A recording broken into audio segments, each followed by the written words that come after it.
Halo Sobat Denok Ayu semua, terima kasih karena masih setia menunggu video-video terbaru dari Denok Ayu Novel. Jangan pernah lupa ya untuk selalu subscribe, like, and comment, agar Denok semakin semangat upload videonya.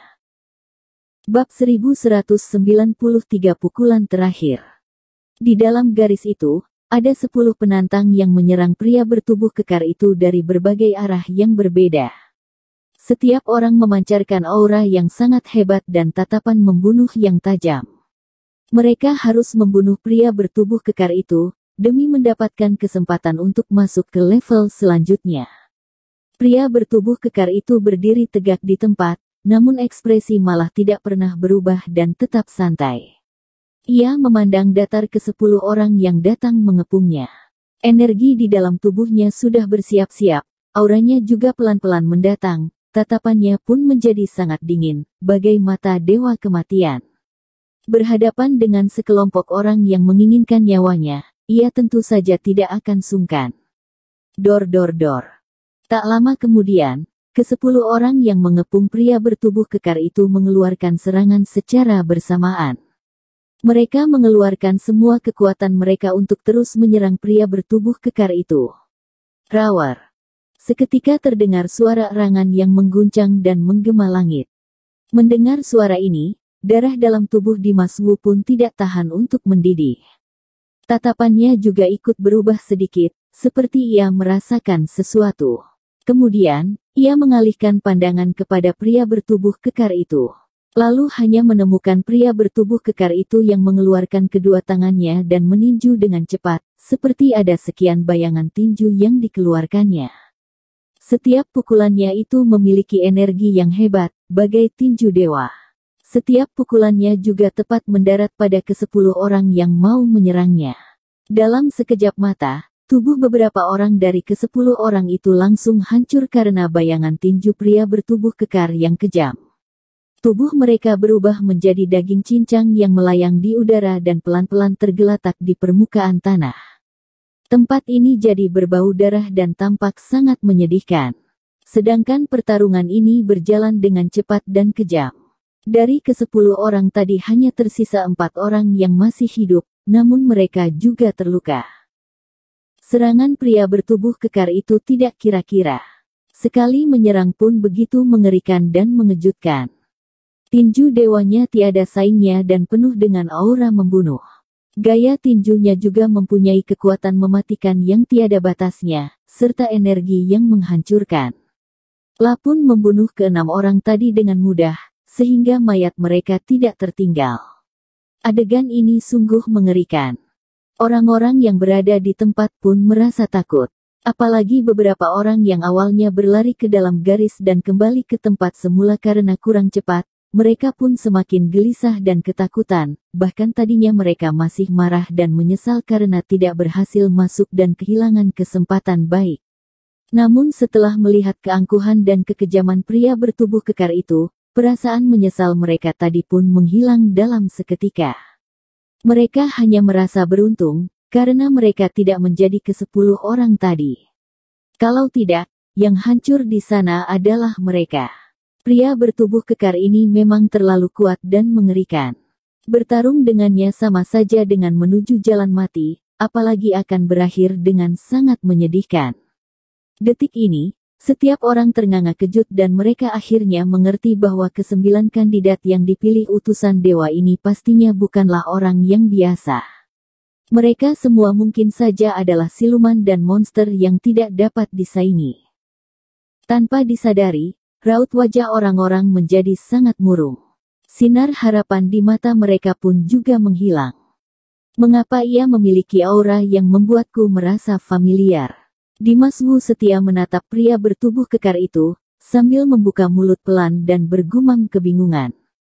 Dimas Wu dapat jelas merasakan energi pembuluh darahnya yang bergerak semangat karena teriakan keras pria bertubuh kekar yang mengerikan tadi. Perasaan itu seperti energi dalam tubuhnya yang menemukan temannya. Dimas Wu merasa sangat terkejut dan tidak mengerti mengapa hal ini bisa terjadi.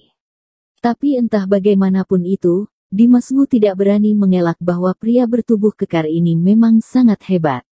Bayangan tinjunya itu sangat lincah dan mematikan, benar-benar tidak ada yang dapat menyainginya. Dor-dor. Ketika Dimas Wu terjebak dalam pikirannya, ada dua orang Iyagi yang dipukul menjadi daging cincang dan meninggal karena pukulan pria bertubuh kekar itu. Akhirnya tersisa dua orang yang terselamat dari ke-10 orang tadi. Kedua orang ini tentunya sudah merasakan betapa seramnya pria bertubuh kekar ini. Mereka tidak berani maju untuk menyerang Iyagi, melainkan buru-buru mundur ke belakang dan mencoba untuk menjauh dari pria bertubuh kekar yang seperti dewa kematian ini. Akan tetapi, siapa Iyagi yang bisa merasa kasihan akan seseorang di pertarungan yang kejam ini? Pria bertubuh kekar sama sekali tidak berencana untuk membiarkan kedua orang itu hidup. Melihat mereka mundur, pria bertubuh kekar langsung beraksi dan mengejar. Tampak jelas bahwa dirinya ingin menghabisi orang-orang yang mau membunuhnya tadi. Melihat pria bertubuh kekar terus mengejar mereka, kedua orang itu juga tidak mundur Iyagi. Mata mereka juga muncul tatapan yang yakin. Kalau tidak bisa mundur, maka mereka juga hanya bisa berusaha sebisa mungkin untuk memberikan pukulan terakhir. Bunuh. Kedua orang itu berteriak keras dengan mata yang memerah, lalu berlari cepat ke depan menyambut pria bertubuh kekar itu dengan aura yang kuat. Kali ini, mereka tidak berani menyimpan kekuatan mereka lagi. Kedua orang itu pun mengeluarkan semuanya dan memakai kekuatan terbaik yang mereka miliki untuk memberi serangan terkuat kepada pria bertubuh kekar itu. Bab 1194 tidak dapat dibayangkan. Pria bertubuh kekar itu tiba-tiba menggeram kencang.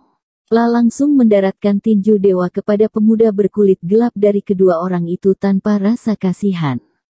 Sekali tinjunya keluar, aura tinju yang mengerikan dan mematikan itu langsung memecahkan serangan pemuda berkulit gelap dan menjatuhkan tubuhnya. Tubuh pemuda berkulit gelap yang kekar itu seketika meledak dan berubah menjadi daging cincang. Akhirnya tersisa seorang pria tinggi kurus yang masih bertahan berjuang di sana. Ini yang paling hebat dari ke-10 penantang tersebut. Yang paling lama bertahan di sini dan memiliki daya tahan yang paling kuat. Roar. Pria bertubuh kekar itu Iyagi lagi menggeram kencang. Kemudian tubuhnya tiba-tiba mengalami perubahan dan seketika berubah menjadi seekor naga es besar. Naga besar itu sepanjang ratusan meter dengan bentuk tubuh yang sangat besar dan kuat. Sepasang matanya sangat besar dengan tatapan yang mengerikan. Membuka mulut naganya lebar dan langsung melayang ke pria tinggi kurus itu untuk ditelan. Bahkan pria tinggi kurus itu belum keburu untuk melakukan reaksi apapun dan ia pun langsung tertelan oleh seekor naga es besar ini ke dalam perut. Setelah menelan pria tinggi kurus, pria bertubuh kekar langsung terbang ke depan pintu patung besar dan berubah kembali menjadi orang. Berdiri tegak di depan pintu dan menyapu kerumunan di depan matanya dengan tak acuh. Lirikannya itu membuat banyak orang di tempat merasa terkejut dan merinding, bahkan ada orang yang tidak berani berkontak dengannya dan buru-buru merundukkan kepala. Selesai menyapu orang-orang yang berada di tempat, pria bertubuh kekar itu tidak ragu Iyagi dan langsung melangkahkan kaki menembus pintu patung besar untuk memasuki level selanjutnya. Melihat bayangan pria bertubuh kekar itu menghilang, hati Dimas Wu pun bergemuruh pelan. Akhirnya ia mengerti mengapa energi di dalam pembuluh darahnya bisa bergerak semangat karena suara geraman pria bertubuh kekar ini. Ternyata pria bertubuh kekar ini juga sama seperti dirinya, sama-sama memiliki tubuh naga sejati.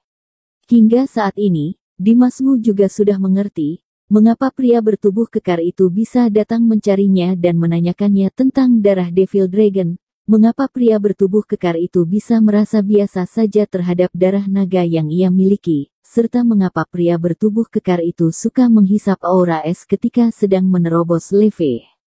Ternyata semua ini dikarenakan ia adalah seekor naga, apalagi ia itu adalah naga es besar yang sangat mengerikan.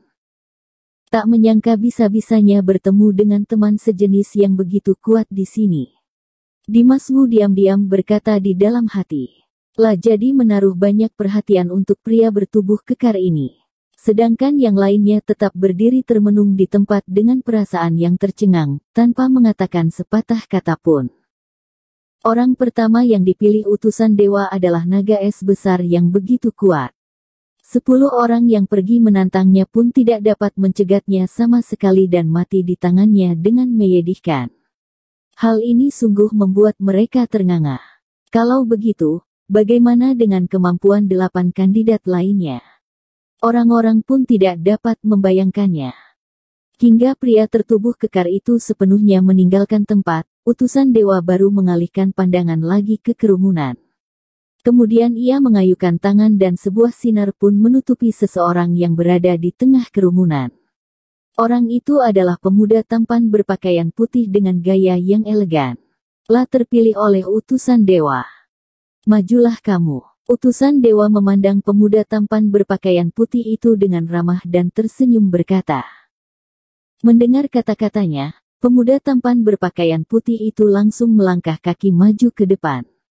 Lah berdiri di tempat di mana pria bertubuh kekar itu berdiri. Lah dan pintu patung besar itu juga terhalangi oleh sebuah jalan. Kemudian segerombolan orang langsung berlari ke arah pemuda tampan berpakaian putih itu seperti sebelumnya. Berdasarkan permintaan utusan dewa, 10 penantang itu pun tetap berada di dalam garis. Ke-10 penantang ini masih tidak termasuk beberapa pendekar berkelas itu. Mereka masih menunggu dan menyaksikan, Iyagi pula masih ada 7 kuota Iyagi di belakang dan mereka tidak perlu buru-buru untuk sekarang. Mereka masih menunggu diri mereka menjadi salah satu dari ke-7 kandidat itu. Detik selanjutnya, pembunuhan dimulai Iyagi. Tanpa menunggu ke-10 orang itu mulai menyerangnya, pemuda tampan berpakaian putih pun langsung mengayunkan kedua tangannya. Kemudian di kedua sisi jalan menuju pintu patung besar pun muncul 2 buah gunung es yang besar dan pemuda tampan berpakaian putih ini dikepung oleh kedua gunung es tersebut. Jika ingin menyerang pemuda tampan berpakaian putih, yang lainnya pun harus menghancurkan kedua gunung es ini terlebih dahulu. Hanya saja, tanpa menunggu ke-10 orang ini memecahkan gunung es, pemuda tampan berpakaian putih pun langsung melewati jalan itu, memasuki pintu patung besar, sehingga dirinya menghilang dari sana. Pemuda tampan berpakaian putih itu juga berhasil menerobosnya. Lah tidak memilih untuk saling bertarung dengan ke-10 orang itu, melainkan mencegat ke-10 orang itu dan memasuki level selanjutnya dengan melewati pintu besar ini. Tampak jelas bahwa pemuda tampan berpakaian putih ini berbeda dengan pria bertubuh kekar. Lah sama sekali tidak ingin membunuh orang dan hanya ingin menerobos level ini. Melihat adegan tersebut, orang-orang yang berada di tempat pun terdiam. Gerakan pemuda tampan berpakaian putih ini benar-benar terlalu cepat, apa yang ia lakukan juga sangat membingungkan, membuat orang-orang tidak menduga dan tercengang. Sepertinya tokoh-tokoh yang berbakat di sini jauh lebih banyak dari yang aku bayangkan. Desah Dimas Wu di dalam hati, sembari menatap arah kepergian pemuda tampan berpakaian putih itu. Tampang pemuda tampan berpakaian putih ini terlihat sangat lembut dan lemah, tapi Dimas Wu juga tahu bahwa ia ini adalah tokoh yang hebat. Lah bisa terpilih oleh utusan dewa sudah cukup membuktikan segalanya. Kemampuannya juga sudah pasti tidak dapat dibayangkan. Bersambung. Terima kasih sahabat Denok yang sudah mendengarkan video ini. Jangan lupa like, comment, and subscribe ya. Terima kasih.